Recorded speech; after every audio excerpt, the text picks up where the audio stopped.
भारत के उत्तर प्रदेश में एक छोटा सा गांव था रामपुरा, जो चारों तरफ हरे भरे खेतों, मिट्टी के घरों और बीच में खड़े एक पुराने बरगद के पेड़ के कारण बहुत खूबसूरत माना जाता था। दिन में गांव का माहौल बहुत खुशहाल रहता था।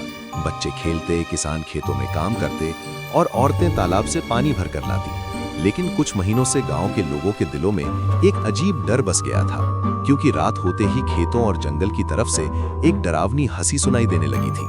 लोग कहते थे कि गांव के आसपास एक भयानक भूत घूमता है, जिसे सब स्माइली भूत कहने लगे थे। एक रात किसान रामू देर तक खेत में काम करने के बाद घर लौट रहा था। आसमान में बादल छाए थे और चांद की रोशनी बहुत हल्की थी। रास्ता सुनसान था और हवा अजीब तरह से सरसराती हुई चल रही थी। रामू जल्दी जल्दी कदम बढ़ा रहा था कि अचानक उसे खेत के किनारे कोई खड़ा दिखाई दिया।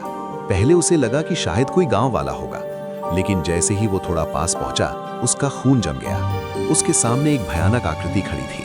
उस आकृति का चेहरा पूरा हरा था, जैसे सड़ा हुआ हो। उसकी आंखें चमकीली पीली थी, जो अंधेरे में आग की तरह चमक रही थी। उसके बाल उलझे हुए थे, चेहरा घावों से भरा था और उसने एक सफेद शर्ट पहनी हुई थी, जिस पर लाल लाल धब्बे लगे थे, जैसे खून के छींटे हो। वो दोनों हाथ ऊपर करके अपनी मांसपेशियां दिखा रहा था और अचानक जोर से हंस पड़ा। उसकी हंसी इतनी डरावनी थी कि रामू का दिल जोर जोर से धड़कने लगा और वो जोर से चिल्लाया, भूत! और बिना पीछे देखे पूरे गांव की तरफ भाग गया। अगले दिन उसने पूरे गांव को ये बात बताई, लेकिन कई लोगों ने उसकी बात को मजाक समझ लिया। कुछ लोगों ने कहा कि शायद वो थक गया होगा या उसे कोई भ्रम हुआ होगा। लेकिन उसी रात दो और लोगों ने भी वही भूत देखने का दावा किया। अब गांव में सचमुच डर फैल गया।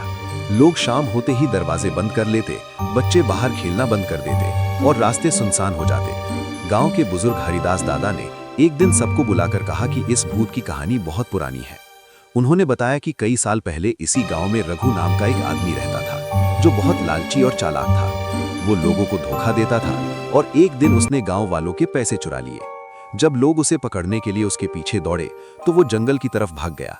लेकिन उस रात जंगल में एक भयानक हादसा हुआ और उसके बाद से लोग कहते हैं कि उसकी आत्मा भटक रही है। ये कहानी सुनकर गांव के लोग और भी डर गए।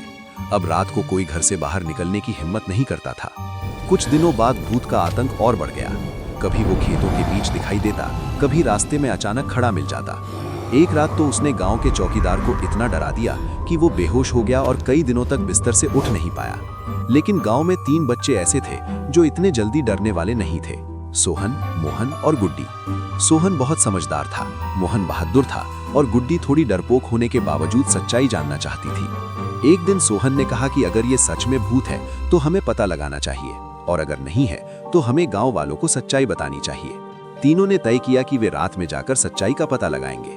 उसी रात जब पूरा गांव सो चुका था, तीनों बच्चे टॉर्च लेकर चुपके से खेतों की तरफ निकल पड़े। चारों तरफ सन्नाटा था, हवा में ठंडक थी और पेड़ों की परछाइयां जमीन पर अजीब आकृतियां बना रही थी। अचानक उन्हें वही डरावनी हंसी सुनाई दी। गुड्डी डर के मारे सोहन का हाथ पकड़कर खड़ी हो गई, लेकिन सोहन और मोहन ने हिम्मत नहीं छोड़ी। तभी झाड़ियों के पीछे से वही भयानक आकृति बाहर आई। हरा चेहरा, पीली चमकती आंखें, फटी हुई सफेद शर्ट और डरावनी मुस्कान। वो बिल्कुल वही स्माइली भूत था जिसके बारे में पूरा गांव डर रहा था। लेकिन इस बार बच्चे भागे नहीं। सोहन ने ध्यान से देखा और उसे कुछ अजीब लगा। भूत के पैर जमीन को छू रहे थे और उसकी चाल बिल्कुल इंसानों जैसी थी। सोहन ने धीरे से कहा कि असली भूत जमीन पर नहीं चलते। फिर उसने हिम्मत करके टॉर्च की तेज रोशनी सीधे उसके चेहरे पर डाल दी। रोशनी पड़ते ही वो भूत थोड़ा घबरा गया। मोहन आगे बढ़ा और उसने जोर से कहा, तुम भूत नहीं हो। तभी अचानक उस भूत का मास्क थोड़ा खिसक गया और सच्चाई सामने आ गई। वो भूत नहीं था, बल्कि गांव का ही बदमाश आदमी कालू था। उसने डरावना हरे चेहरे वाला मास्क पहन रखा था, आंखों के पास पीली चमक लगाने के लिए रंग लगाया था और अपने कपड़ों पर लाल रंग डाल रखा था ताकि लोग उसे खून से सना भूत समझें। कालू का इरादा बहुत चालाक था। वो चाहता था कि गांव वाले डर के मारे रात में घरों से बाहर ना निकलें, ताकि वो आराम से चोरी कर सके। लेकिन उसकी चाल ज्यादा दिनों तक छुप नहीं पाई। तीनों बच्चों ने तुरंत गांव वालों को बुलाया और सबके सामने कालू की सच्चाई बता दी। गांव वालों ने उसे पकड़ लिया और पुलिस को बुलाकर उसके हवाले कर दिया। जब ये बात पूरे गांव में फैली तो लोगों का डर खत्म हो गया। बच्चे फिर से बरगद के पेड़ के पास खेलने लगे, किसान रात तक खेतों में काम करने लगे और गांव का माहौल फिर से पहले जैसा खुशहाल हो गया। हरिदास दादा ने मुस्कुराते हुए बच्चों से कहा कि असली बहादुरी डर से भागने में नहीं, बल्कि सच का सामना करने में होती है। उस दिन के बाद गांव में कभी कोई भूत नहीं दिखाई दिया और लोगों ने समझ लिया कि कई बार सबसे बड़ा डर भूत नहीं बल्कि इंसान की चालाकी होती है। ऐसे ही और वीडियो देखने के लिए हमारे चैनल को सब्सक्राइब करें। रात का समय था और उत्तर प्रदेश के एक छोटे से शहर के किनारे एक पुराना मकान खड़ा था। उस मकान में रहती थी एक लड़की जिसका नाम राधिका था। राधिका बहुत शांत स्वभाव की थी और कॉलेज में पढ़ती थी। उसके माता पिता कई साल पहले एक सड़क दुर्घटना में मर चुके थे, इसलिए वो अकेली रहती थी। दिन में वो कॉलेज जाती और शाम को घर आकर पढ़ाई करती, लेकिन रात होते ही उस घर में अजीब सा सन्नाटा फैल जाता था। कई बार उसे ऐसा लगता जैसे घर के अंदर कोई और भी मौजूद है। शुरू में उसने सोचा कि शायद ये उसका वहम है, लेकिन धीरे धीरे उसे महसूस होने लगा कि कोई अदृश्य नज़र उसे हर समय देख रही है। एक शाम जब वो कॉलेज से घर लौट रही थी, तब मौसम अचानक खराब हो गया। तेज हवा चलने लगी और काले बादल आसमान में छा गए। सड़क लगभग खाली थी और हल्की बारिश शुरू हो चुकी थी। राधिका जल्दी जल्दी घर की तरफ चल रही थी कि तभी उसे सड़क के किनारे एक लड़का दिखाई दिया। वो लड़का अजीब तरीके से खड़ा था और सीधे उसकी तरफ देख रहा था। उसके चेहरे पर हल्की मुस्कान थी, लेकिन उसकी आंखों में एक अजीब गहराई थी। राधिका थोड़ा घबरा गई और तेजी से आगे बढ़ने लगी। तभी पीछे से आवाज आई, सुनो। राधिका रुक गई और पीछे मुड़ी। वो लड़का धीरे धीरे उसके पास आया और बोला, मेरा नाम आरव है, मैं यहाँ नया हूँ और रास्ता भूल गया हूँ, क्या तुम मुझे थोड़ा रास्ता बता सकती हो? राधिका ने थोड़ी झिझक के बाद कहा, मेरा घर सामने ही है, वहाँ तक चलो, फिर मैं तुम्हें रास्ता बता दूंगी। दोनों साथ साथ चलने लगे। रास्ते भर आरव मज़ेदार बातें करता रहा और राधिका को हंसाता रहा। कुछ ही देर में वे घर पहुंच गए। राधिका ने दरवाज़ा खोला और अंदर जाने लगी तो आरव बोला, अगर तुम्हें बुरा ना लगे तो क्या मैं थोड़ी देर अंदर बैठ सकता हूँ? बारिश बहुत तेज़ हो गई है। राधिका ने हाँ कर दी। घर के अंदर अजीब सी ठंडक थी, जैसे कमरे में अचानक तापमान गिर गया हो। राधिका ने चाय बनाई और दोनों बैठकर बातें करने लगे।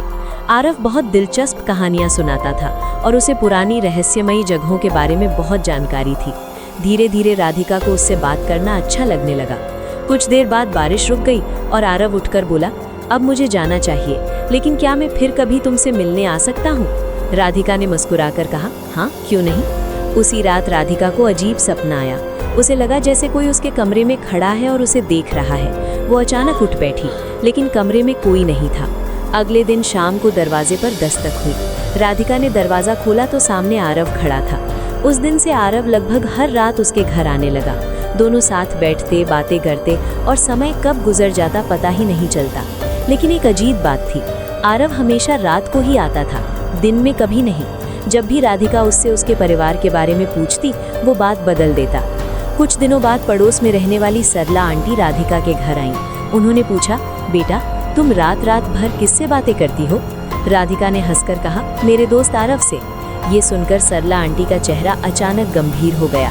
उन्होंने धीमी आवाज में कहा, इस घर में पहले भी एक लड़का रहता था, उसका नाम भी आरव था, लेकिन 5 साल पहले उसकी मौत हो गई थी। ये सुनकर राधिका का दिल जोर से धड़कने लगा। उसी रात जब आरव आया तो राधिका ने सीधे पूछा, क्या तुम सच में इंसान हो? आरव कुछ देर चुप रहा और फिर बोला, अगर मैं सच बता दूं तो क्या तुम मुझसे डर जाओगी? राधिका ने कहा, नहीं, बस सच बताओ। आरव की आंखें अचानक उदास हो गईं। उसने धीरे धीरे कहा, 5 साल पहले मैं इसी घर में रहता था। एक रात कुछ चोर घर में घुस आए, उन्होंने मुझे मार दिया और मेरी आत्मा इस घर से बंध गई। कमरे में सन्नाटा छा गया। राधिका की सांसें तेज हो गईं। आरव बोला, जब तुम यहाँ रहने आई तभी पहली बार किसी इंसान ने मुझे देखा। मैं बहुत अकेला था। राधिका को उस पर दया आने लगी। धीरे धीरे उसका डर खत्म हो गया और दोनों पहले की तरह मिलने लगे। आरव हमेशा उसकी मदद करता था। एक बार घर में चोरी होने वाली थी, लेकिन आरव ने पहले ही उसे जगा दिया। दूसरी बार गैस लीक हो रही थी तो उसने उसे बचा लिया। अब राधिका को उससे डर नहीं लगता था, बल्कि वो उसे अपना सबसे करीबी दोस्त मानने लगी थी। लेकिन एक रात आरव बहुत उदास था। राधिका ने पूछा, क्या हुआ? आरव बोला, मुझे लगता है अब मुझे इस दुनिया से जाना होगा। मेरी आत्मा को शांति तभी मिलेगी जब मैं यहाँ से मुक्त हो जाऊंगा। ये सुनकर राधिका की आंखों में आंसू आ गए। उसने कहा, मत जाओ, मैं अकेली हो जाऊंगी। आरव मुस्कुराया और बोला, कुछ रिश्ते हमेशा साथ नहीं रहते, लेकिन उनकी यादें हमेशा रहती हैं। उसी रात घर के अंदर तेज हवा चलने लगी, लाइट झिलमिलाने लगी और आरव धीरे धीरे धुंध की तरह गायब होने लगा। राधिका चिल्लाई, आरव लेकिन उसकी आवाज़ धीरे धीरे दूर होती चली गई और आखिर बार आरव की आवाज़ सुनाई दी, खुश रहना, और फिर वो हमेशा के लिए गायब हो गया। अगले दिन घर फिर से शांत था, जैसे वहाँ कभी कोई था ही नहीं। लेकिन कभी कभी रात को खिड़की से ठंडी हवा आती और राधिका को लगता जैसे कोई अब भी उसकी देखभाल कर रहा है। कई साल बाद राधिका उस घर को छोड़कर दूसरे शहर चली गई, लेकिन आज भी उस पुराने घर के बारे में लोग कहते हैं कि रात के समय वहाँ एक लड़के की परछाई दिखाई देती है जो किसी का इंतजार कर रही होती है। शायद वो अब भी राधिका को याद करता है, और शायद कुछ प्रेम कहानियाँ मौत के बाद भी खत्म नहीं होती। ऐसे ही और वीडियो देखने के लिए हमारे चैनल को सब्सक्राइब करें। उत्तर प्रदेश के एक छोटे से गांव सूरजपुर में रामू नाम का एक गरीब किसान रहता था। उसका घर बहुत छोटा था, मिट्टी की दीवारें और ऊपर घास फूस की छत। रामू अपनी पत्नी गीता और अपने 8 साल के बेटे सोनू के साथ उसी छोटी सी झोपड़ी में रहता था। उनकी जिंदगी बहुत साधारण थी, लेकिन उनके घर में हमेशा प्यार और सुकून रहता था। रामू हर सुबह सूरज निकलने से पहले उठ जाता था और अपने छोटे से खेत में काम करने चला जाता था। दिन भर कड़ी मेहनत करने के बाद शाम को थका हारा घर लौटता था। गीता घर का काम संभालती और सोनू गांव के स्कूल में पढ़ने जाता था। गरीबी जरूर थी, लेकिन उनके घर में कभी शिकायत नहीं होती थी। गांव के लोग रामू को बहुत पसंद करते थे। वो हमेशा दूसरों की मदद के लिए तैयार रहता था। एक दिन शाम के समय आसमान अचानक काला हो गया। दूर दूर तक काले बादल छा गए और तेज हवा चलने लगी। गांव के लोग जल्दी जल्दी अपने घरों की तरफ लौटने लगे, क्योंकि उन्हें लग रहा था कि बहुत तेज बारिश आने वाली है। रामू भी उसी समय खेत से अपना काम खत्म करके घर लौट रहा था। अचानक आसमान में तेज बिजली चमकी और जोर की गर्जना हुई। कुछ ही क्षणों में मूसलाधार बारिश शुरू हो गई। बारिश इतनी तेज थी कि कुछ ही मिनटों में पूरा गांव पानी से भर गया। रामू जल्दी जल्दी अपने घर की तरफ भागा और भीगते हुए घर पहुंच गया।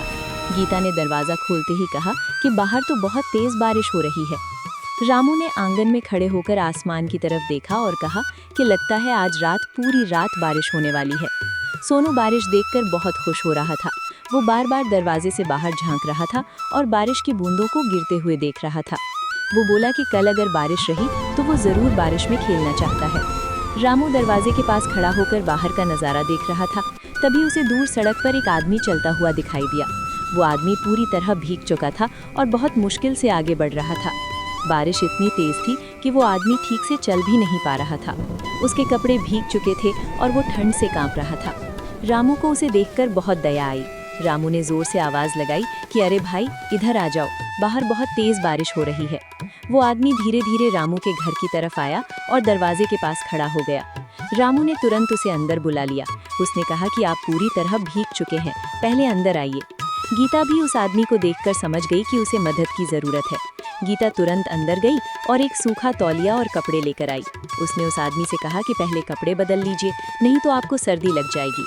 वो आदमी थोड़ा संकोच कर रहा था, क्योंकि वो रामू को जानता नहीं था। लेकिन रामू ने मुस्कुराकर कहा कि आप चिंता मत कीजिए, यहाँ आप सुरक्षित हैं। वो आदमी कपड़े बदलकर वापस आया तो उसे काफ़ी राहत महसूस हुई। गीता ने तब तक चूल्हे पर गरम खिचड़ी बनानी शुरू कर दी थी। कुछ ही देर में गरम गरम खाना तैयार हो गया। रामू, गीता, सोनू और वो मेहमान सभी लोग साथ बैठकर खाना खाने लगे। सोनू उस आदमी को ध्यान से देख रहा था। फिर उसने धीरे से अपने पिता से पूछा कि पिताजी, ये कौन है? रामू मुस्कुराया और बोला कि बेटा, ये हमारे मेहमान हैं।